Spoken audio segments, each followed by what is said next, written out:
Olá! Hoje a gente vai fundo num tema que está assim redefinindo o nosso século. A linha que está cada vez mais borrada entre o que é guerra e o que é terrorismo. A gente vai explorar como esses dois fenômenos estão mudando e, mais importante, como eles estão se encontrando. Então, para começar, já lanço uma pergunta que é o X da questão. Será que aquela distinção clara que a gente fazia entre um soldado e um terrorista ainda faz sentido hoje? É essa pergunta que vai guiar toda a nossa conversa. Beleza. Então como é que a gente vai fazer isso? O nosso caminho aqui é bem direto. Vamos seguir duas histórias, lado a lado. Primeiro, a evolução da guerra moderna. Logo depois, a evolução do terrorismo. E aí, no final, a gente vai juntar tudo e ver exatamente onde essas duas histórias se batem e o que isso significa para o futuro. Nossa primeira história começa lá atrás, com a teoria das gerações da Guerra Moderna. O ponto de partida é a Paz de Westfália, em 1648. Foi esse acordo que basicamente disse: só os estados podem fazer guerra. Deu a eles o monopólio da força. Mas, como a gente vai ver, esse monopólio está começando a ruir. Bom, as três primeiras gerações mostram uma evolução bem clara, né? A primeira geração era aquela coisa de filme, exércitos em linha, disciplina total. A segunda já introduziu artilharia pesada, a ideia de destruir o inimigo de longe. E a terceira geração, com a famosa Blitzkrieg alemã, trouxe a velocidade, a manobra, o foco era em desestabilizar o inimigo, não só em confronto direto. E aí, a Guerra Fria acaba e a gente entra na quarta geração. E aqui, gente, o jogo vira completamente. O Estado perde aquele monopólio da guerra que ele tinha. O conflito não é mais só entre exércitos uniformizados. Ele fica difuso, travado por grupos que não são Estados, onde a guerra de informação, a guerra psicológica pode ser muito mais poderosa que um tanque. É quase como se a gente voltasse para o caos de antes de Westfália. Ok, pausa na história da guerra. Agora a gente vai pular para outra trilha paralela, a do terrorismo. Usando a teoria das quatro ondas de um cara chamado David Rappaport, vamos ver que o terrorismo também teve a sua própria evolução, bem parecida com a da guerra. As três primeiras ondas também contam uma história, saca? A onda anarquista queria chocar, inspirar a revolução com atos simbólicos. A onda anticolonial já tinha um objetivo político muito claro, a independência. E a onda da nova esquerda, bom, ela transformou o terrorismo num espetáculo global, usando a mídia para jogar para todo mundo ver. Aí vem a quarta onda, essa que a maioria de nós viveu e conhece bem. E aqui a mudança é... uau, é fundamental. A motivação principal deixa de ser política e passa a ser religiosa. O objetivo não é mais negociar alguma coisa com o Estado, mas sim cumprir um tipo de missão divina. E isso muda tudo, levando a uma nova lógica de violência, onde o atentado suicida vira a arma preferida, buscando o máximo de destruição e o status de mártir. Beleza. Voltando para a nossa primeira história, a da guerra. Se a quarta geração já foi essa virada de chave, o que será que vem depois, né? Pois é, aí a gente começa a entrar no terreno da chamada quinta geração de guerra. Para entender o que é essa quinta geração, essa citação aqui de dois coronéis chineses é simplesmente perfeita.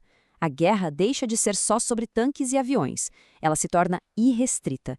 O que isso quer dizer? Que tudo vira arma. A economia, a informação, o ciberespaço, o terrorismo, até a política. Qualquer coisa que possa ser usada para enfraquecer o outro lado. E esse mapa aqui, ele resume a ideia de uma forma visual incrível. A guerra está evoluindo em várias direções ao mesmo tempo. Os campos de batalha não são mais só terra, mar e ar. Agora incluem o espaço político, o social, o digital. Os inimigos não são só exércitos, são redes, são grupos. E os objetivos vão muito além da destruição física. O alvo passa a ser a própria vontade do inimigo de lutar. A quinta geração de guerra quer dominar todo esse espaço. Certo, agora vamos fazer o mesmo exercício com o terrorismo. Se a gente já está na quarta onda, a religiosa, qual seria a quinta?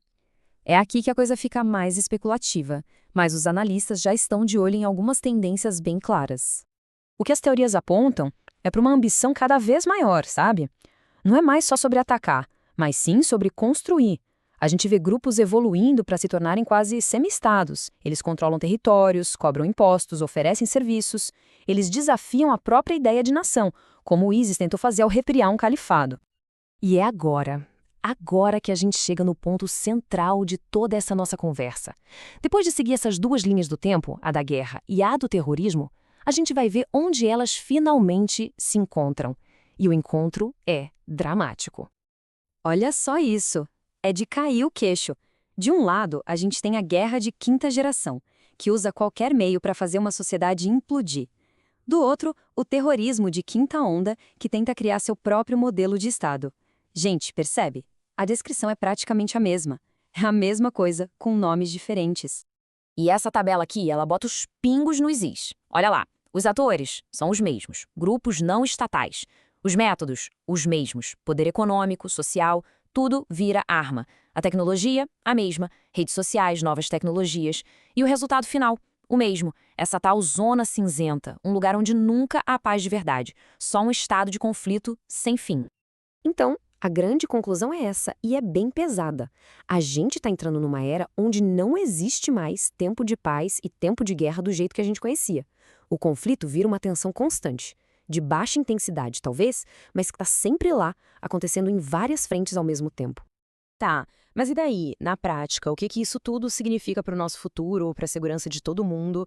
Quais são as consequências reais dessa convergência toda? Mas antes da gente ir para as consequências, é fundamental a gente parar e olhar para esse número. Mais de 150 mil pessoas mortas ou feridas. Isso vindo de apenas 2 grupos. Isso mostra que essa discussão não é teórica, tem um custo humano absurdo por trás dela.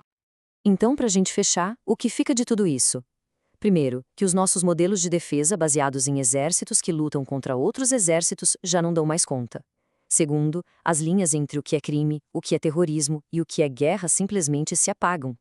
E a pergunta mais difícil: como se define vitória quando não tem um tratado de paz, uma rendição formal, só um conflito que nunca acaba de verdade? E no fim, a gente fica com essa pergunta martelando na cabeça. Em uma era onde os inimigos são redes que a gente nem vê direito e os campos de batalha são o celular e as nossas ruas, o que raio significa vencer? A resposta para essa pergunta vai definir a segurança de todo o nosso século. Valeu pela companhia.